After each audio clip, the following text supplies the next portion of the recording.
जय श्री कृष्णा। आइए दोस्तों, आज हम एक बहुत ही गंभीर बात पर चर्चा करेंगे। कई घरों में इस बात की वजह से झगड़ा होता है और कई घरों में इस बात की वजह से अलग अलग चूल्हा जलते हैं। देरी न करते हुए हम आपको बताने वाले हैं वह कौन सी बात है जिस पर कई घरों में झगड़ा उत्पन्न होता है। आपने देखा होगा कई माताएं बहनें अपने कुछ अलग ही रिवाज चलाकर रहते हैं, अपने कुछ अलग ही रीति रिवाज चलाया करते हैं। कोई ऐसे हैं जिनको न तो भगवान के नाम जप से मतलब होता है, न भगवान की पूजन से मतलब होता है, परंतु फिर भी उनको सिर्फ एक काम बड़े अच्छे से करना है। वह क्या है? विचार मानना, छूत मानना। ये छू लिया, वो छू लिया, इसको छू गए, उसको छू गए, ये बहुत ही अच्छे से निभाती हैं। दिन में कई बार कपड़े,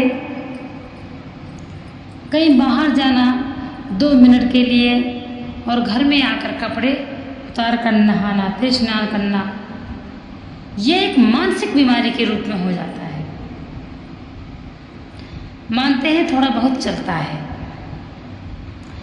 परंतु किसी किसी का हमने देखा है कि ये बात मानसिक रूप से बीमारी बन जाती है। कोई माताएं बहनें इतना छूत मानने लग जाती हैं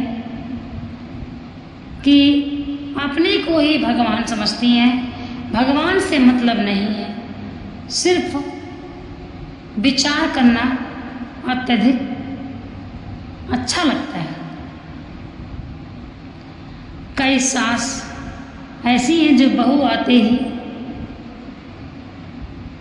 शुरू हो जाती हैं, वैसे चाहे बिना स्नान किए भोजन बनाती रही हूँ, ना भी पूजा करती रही हूँ, ना भगवान के नाम का जप किया हो, परंतु जब बहू आ जाती है तब नए नियम चलाए और सास भी कई कड़ाइयाँ कर देती है। एक जगह की बात है, हमसे किसी ने बोला कि हम शुद्ध हैं, हम किसी को नहीं छूते हैं और हम बिल्कुल शुद्ध हैं। मैंने उनको जवाब दिया, मैं नहीं मानती कि आप शुद्ध हैं। मैंने उनसे बोला, क्या आप जब भोजन करने बैठते हो तो गलती से आपके थाली में कोई मक्खी आकर बैठ जाती है तो क्या आप थाली को फेंक देते हो? क्या वह थाली का भोजन आप त्याग देते हो? तो कहने लगे ये कैसा सवाल है। मैंने कहा मुझे सिर्फ सवाल का उत्तर चाहिए कि जब आप भोजन करने बैठते हो, गलती से आपके भोजन की थाली में मक्खी आकर बैठ जाती है तो क्या आप भोजन को फेंक देते हो? वह बोलने लगे मक्खी में क्या छूत होती है, क्या विचार होता है, और मक्खी तो आकर बैठ जाती है और हम अपनी थाली नहीं फेंकते हैं, हम वो भोजन करते रहते हैं। तो हमने कहा ठीक है, अब मालूम नहीं मक्खी कहाँ से बैठ कर आई है। मक्खी हो सकता है नाले से आई हो, मक्खी हो सकता है किसी बड़े मरे हुए जीव से बैठकर आई हो। मक्खी को कौन समझाए कि गंदगी में खुशबू नहीं होती। मक्खी को तो गंदगी पसंद है तो वो गंदगी में बैठेगी, और वह मक्खी पता नहीं कहाँ से बैठ कर आकर तोड़कर तुम्हारे थाली में आकर बैठ गई, तो तुम उसी भोजन को कैसे कर लेते हो? कहने लगे बिल्कुल सही बात है। और दूसरी बात, गाय हमारी माता है, पूजनीय है। जब भी आपको गाय मिलती है तो आप उसको कुछ खिलाते हो, आशीर्वाद लेते हो। मान लीजिए आपका व्रत है, आप गाय को कुछ खिलाने गए, फल खिलाने गए, तो क्या आप ये देखेंगे गाय स्नान किया है या नहीं? हो सकता है गाय भी बाहर कहीं घूमती रही हो, नाले में बैठी रही हो, नाले से निकल कर आई हो, नहीं ना? आप ये विचार नहीं करते ना कि गाय स्नान की होगी नहीं, गाय शुद्ध है कि नहीं। इसी प्रकार से इन्हीं बातों को सोचिए। जब कोई कहता है कि हम शुद्ध हैं तो हम नहीं मानते। वो यदि कोई बच्चा भी उनको छू ले तो तुरंत जाकर अपना स्नान करती हैं, कपड़ों को तुरंत धोती हैं, तो ये गलत है।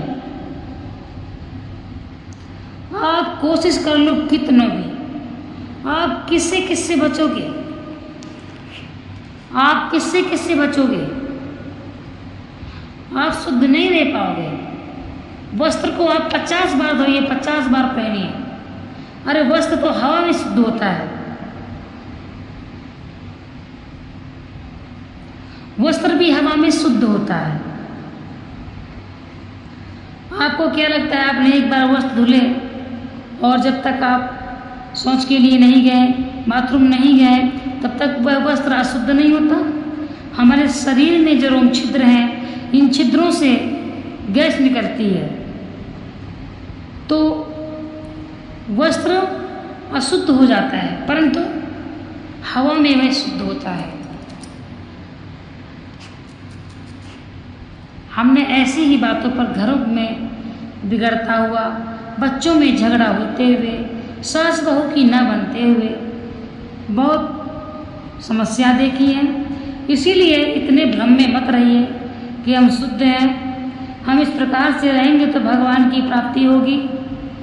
आप तो सिर्फ इसी में लगे रहेंगे और भगवान का भजन आप कब कर पाएंगे?